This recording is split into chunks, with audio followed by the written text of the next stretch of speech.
Future of food. Meat without the animals. Meat cultivated from cells, with no need to raise and slaughter an animal, is now a reality. But can it be made cheaply enough to displace animal agriculture? A familiar aroma wafted through the Believer Meats test kitchen earlier this year as research and development chef Andres Voloshin flipped sizzling strips of chicken conjured from cells. Through glass walls, he could see the large tanks where the cells grow.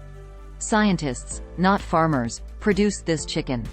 Cells under a microscope at Hebrew University in Jerusalem and being lifted out of frozen storage at Believer Meats in Rehovot, Israel. Wide adoption of meat from cells is nowhere near assured, however. This meat is expensive to make. There are scientific challenges, such as learning how to mimic the complex structure of steak. Government regulation is another obstacle. Only Singapore and the US allow sales of cultivated meat. And while many people who have tried it say they like it, others find the idea distasteful. A recent poll from the Associated Press Nork Center for Public Affairs Research found that half of adults in the meat-hungry U.S. would be unlikely to try it. A majority of those who said they wouldn't said, "It just sounds weird." Even Namia's 10-year-old son Oren says he will only eat traditional meat. "I feel bad for the animals," he said, "but they are yummy. Can the cows just stay home?" The hope is that cultivated meat can someday reduce the impact of animal agriculture on the environment. Startups have succeeded in making meat. Now they are working to increase scale, lower prices and improve recipes. How cells can be turned into a cutlet.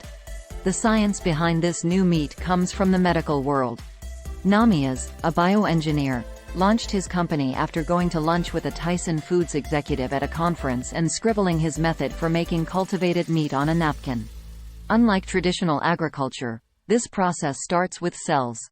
Depending on the company, the cells may come from a piece of tissue, a fertilized egg or a cell bank. Various types can be used.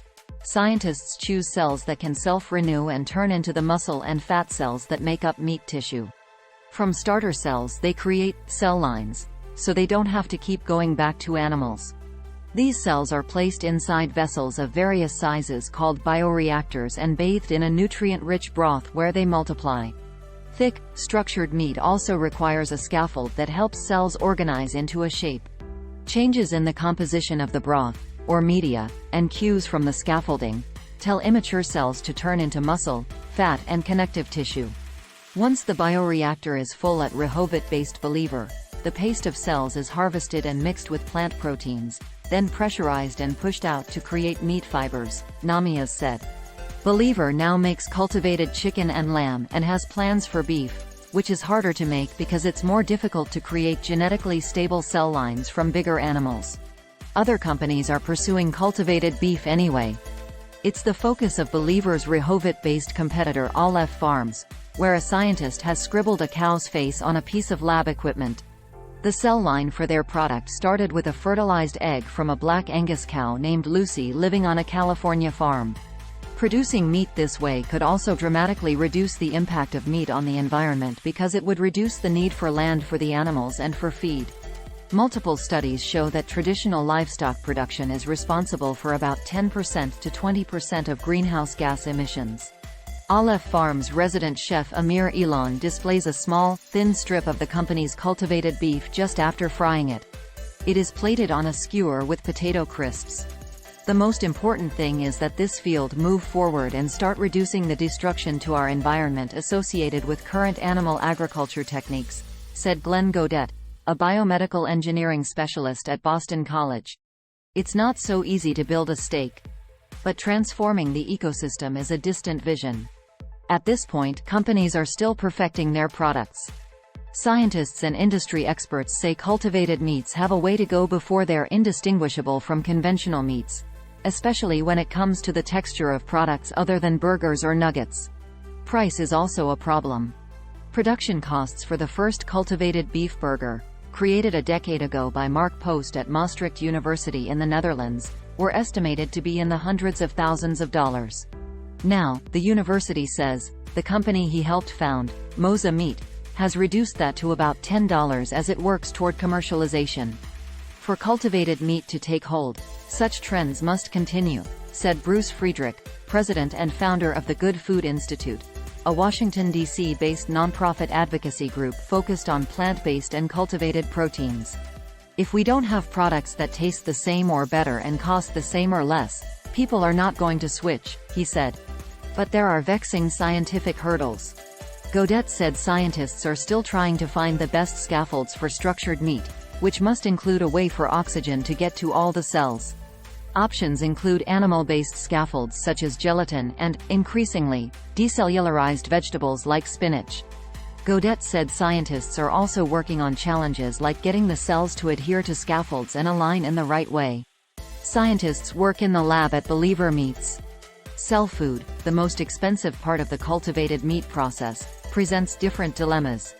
Some media includes expensive fetal bovine serum, which is derived from the blood of a cow fetus. Other types are serum-free but include costly ingredients. Startups are exploring less expensive non-animal alternatives, such as food-grade, rather than pharmaceutical-grade, growth factors, substances that stimulate cells to divide and grow in number. Experts expect scientists to overcome the remaining scientific hurdles. But they say shaping human perception may be more difficult. Meat grown in a lab just sounds strange. Most people connect meat production with farms rather than science labs, which influences how they view these new products. In the AP NORC poll, just 18% of U.S. adults said they are extremely or very likely to try cultivated meat, and 30% said they are somewhat likely. Those under 45 years old are more likely than older adults to try it, and men are more likely than women. When those unlikely to try it were asked to choose from a list of reasons why, half said they didn't think it would be safe. That's a concern for respondent Nora Bailey, 31, a mother of 3 in rural Arkansas. I would obviously want to do more research as far as the long-term effects, since early products deemed safe may later be found to be unsafe, she said. A World Health Organization report noted several potential safety issues, such as microbial contamination at various points in the process, biological byproducts and scaffolding that some people might be allergic to. Experts acknowledged a lot more safety testing is needed but noted that conventional meat carries significant food safety risks, such as potential bacterial contamination during slaughter. At this point, relatively few people have tried cultivated meat. But since its approval in the U.S. this summer, a small number of diners are eating it for the first time at particular restaurants and special events. People who recently tried cultivated chicken at U.S. company Good Meat's headquarters in Alameda, California, said they liked it and would eat it again. When you bite into it, it was moist. It did have that kind of feel of chicken, taste of chicken, said Karen Hunt, who joined the taste test because she works nearby. I was pleasantly surprised, and it tasted great. It tastes like chicken. The few who have tried cultivated meat seem to like it, and they say it tastes like chicken. When will cultivated meat be widely available? A recent report from the Good Food Institute found cultivated meat investments tripled on average each year from 2016 to 2024. About 70 traditional meat and food companies are involved with cultivated meat in some way. And regulatory approvals in the U.S. are expected to be followed by many more elsewhere. Though no one expects cultivated meat to transform human diets anytime soon, some experts say population and climate pressures may make traditional meat production impossible in the long term, making cultivated meat a potential solution for a growing, fragile world. Many people in the U.S. are skeptical of cultivated meat.